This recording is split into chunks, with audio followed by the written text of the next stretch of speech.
RSS आणि भारतीय जनता पक्षाच्या कुटुंबाला माझं असणारं आव्हान आहे की आपल्या कुटुंबातील असणाऱ्या मुलं मुली या शाबूत ठेवायच्या असेल तर भारतीय जनता पक्षाला मतदान देऊ नका हे आव्हान मी आपल्या सगळ्यांना करतोय।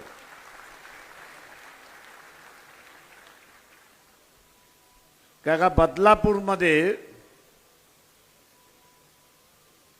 मुलींचं जे कांड झालं आणि त्या कांडामधला असणारा सूत्रधार याला भारतीय जनता पक्षाने स्वीकृत सदस्य म्हणून त्या ठिकाणी घेतलेला आहे। म्हणजे हळूहळू भारतीय जनता पक्षाचं काय होतंय, खाणाऱ्याचा पक्ष तो होता, खाणाऱ्याचा पक्ष तो होता, पण आता तो बलात्कारांचा पक्ष व्हायला लागलाय अशी परिस्थिती आहे। महिलांवरती अत्याचार करणाऱ्यांना आता बीजेपी ज्याला आपल्याला म्हणता येईल की हा प्रतिष्ठित नागरिक आहे, हा प्रतिष्ठित नागरिक आहे म्हणून त्याला आता स्थान देत आहे। आम्हाला त्याची भीती नाही, आम्हाला त्याची भीती नाही। तू येणार कोणाच्या घरामध्ये आहे,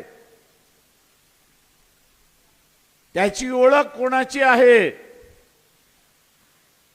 तर इथं संघाचे जे कार्यकर्ते आहेत, RSS जे कार्यकर्ते आहेत, भारतीय जनता पक्षाचे जे कार्यकर्ते आहेत त्यांचीच ओळख आहे।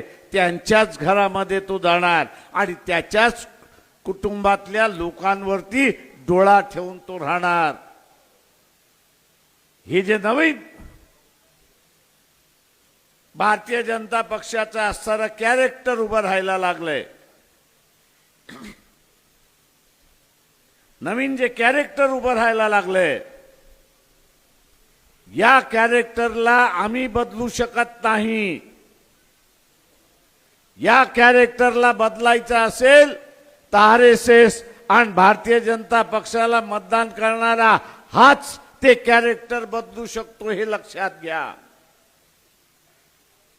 मी आवाहन करतो ह्या सगळ्यांना की मतभेद निश्चितपणे आहेत, टोकाचे मतभेद आहेत,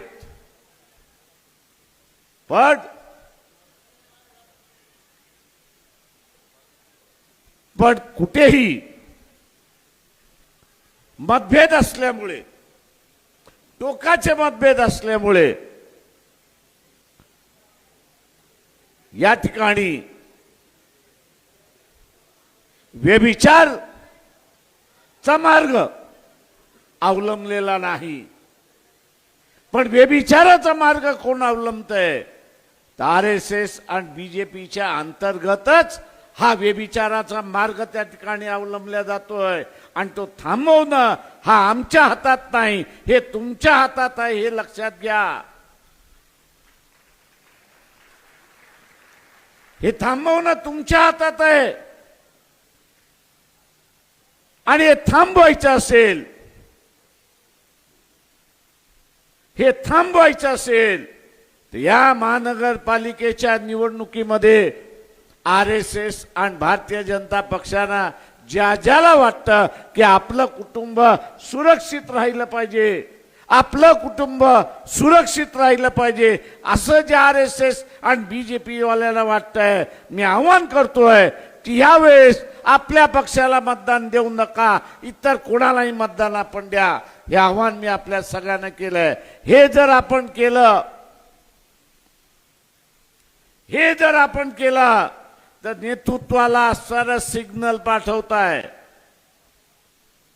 नेतृत्वाला संदेश देताय की भ्रष्टाचारी आणि बलात्कारी लोकांना तुम्ही साथ देणार असाल, व्यभिचारी आणि भ्रष्टाचार लोकांना साथ देणार असाल तर आम्ही तुमच्या बरोबर राहणार नाही, हा संदेश देऊन आपला पक्ष म्हणजे भारतीय जनता पक्ष वाचवा असं आवाहन मी RSS आणि बीजेपीच्या मतदाराला करतोय।